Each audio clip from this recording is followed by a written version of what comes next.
चलो सुनते हैं अधीरा और उसके मित्रों की कहानी, जिन्होंने अपने अंतरी जादू से अनजान खतरों का सामना करते हुए रहस्यमय खजाने की खोज किया। अमेज़न के घने जंगलों के बीच, जहां पेड़ अपने रहस्यों की फुसफुसाहट करते हैं और नदियां अनकही कहानियां छिपाती हैं, वहां एक नन्हा साहसी तेंदुआ शावक रहता था, जिसका नाम था अधीरा। अधीरा अन्य शावकों से अलग था। वह हमेशा अनजान स्थानों की खोज और छिपे हुए खजानों को खोजने का सपना देखता था।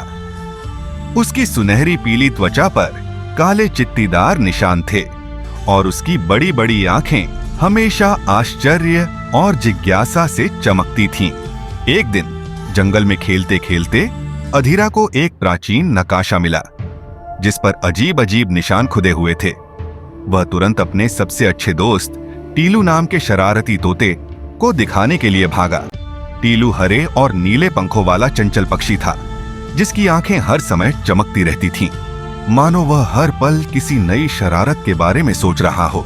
टीलू ने उत्साह से कहा, अधीरा, यह तो किसी प्राचीन मंदिर का रास्ता हो सकता है। अधीरा ने आंखें चमकाते हुए पूछा, मंदिर? क्या इसमें खजाना होगा?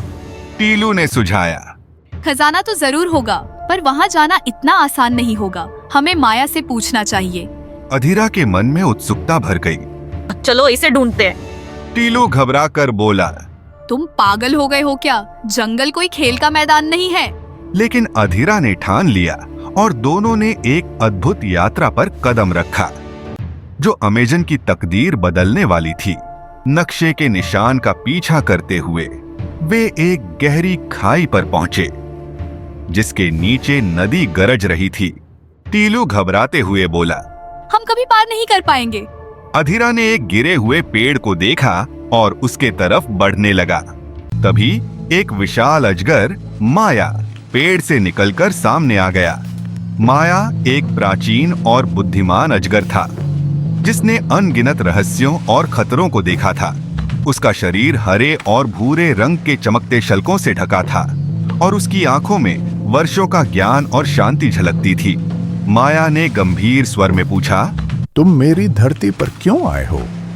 अधीरा ने नक्काशा दिखाते हुए विनम्रता से जवाब दिया, हम मंदिर को बचाने के लिए यहाँ हैं, ताकि उसकी शक्ति का गलत इस्तेमाल न हो।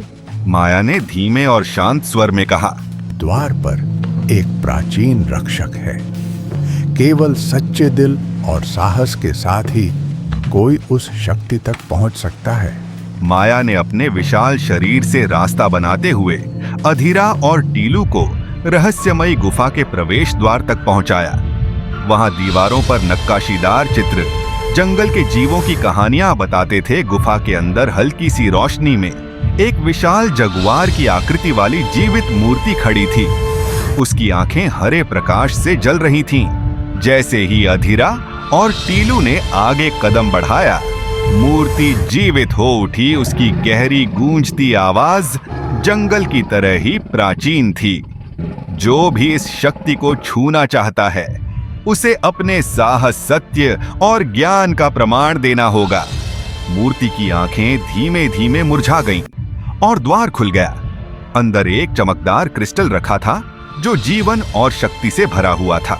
अधीरा ने उसे छूना चाहा, तभी जमीन हिलने लगी और जोर जोर आवाज आने लगा, लालची खजाना लूटने वाले मंदिर में घुस आया। उनका नेता दहादते हुए बोला, ये क्रिस्टल हमारा है। तभी टीलू घबरा कर बोला, कुछ करो अधीरा। अधीरा ने साहस पूर्वक कहा, मैं इस जंगल का हिस्सा हूँ। मैं इसकी रक्षा करना चाहता हूँ, न कि इसे नुकसान पहुँचाना। अधीरा ने अपने पूर्वजों का आह्वान किया और उसकी दहाड़ से मंदिर की दीवारें चमक उठी। लताएं जमीन से निकली और लुटेरों को बांधकर बाहर फेंक दिया। जैसे ही आखिरी परछाई गायब हुई, एक दिव्य तेंदुआ रोशनी और पत्तियों से बना प्रकट हुआ और अधीरा से बोला, तुमने अपनी सत्यनिष्ठा साबित की है अधीरा। अब यह क्रिस्टल सुरक्षित रहेगा और तुम इसके रक्षक होगे। अधीरा ने झुककर धन्यवाद दिया और एक नई शक्ति उसके भीतर जाग उठी और इस तरह अमेज़न का दिल पहले से भी अधिक मजबूती से धड़कने लगा। साहस और दोस्ती ने एक बार फिर जंगल को उसका नायक दिया। ऐसे ही और अमेज़न जंगल के इंटरेस्टिंग कहानियों के लिए चैनल को लाइक, सब्सक्राइब और फॉरवर्ड करो।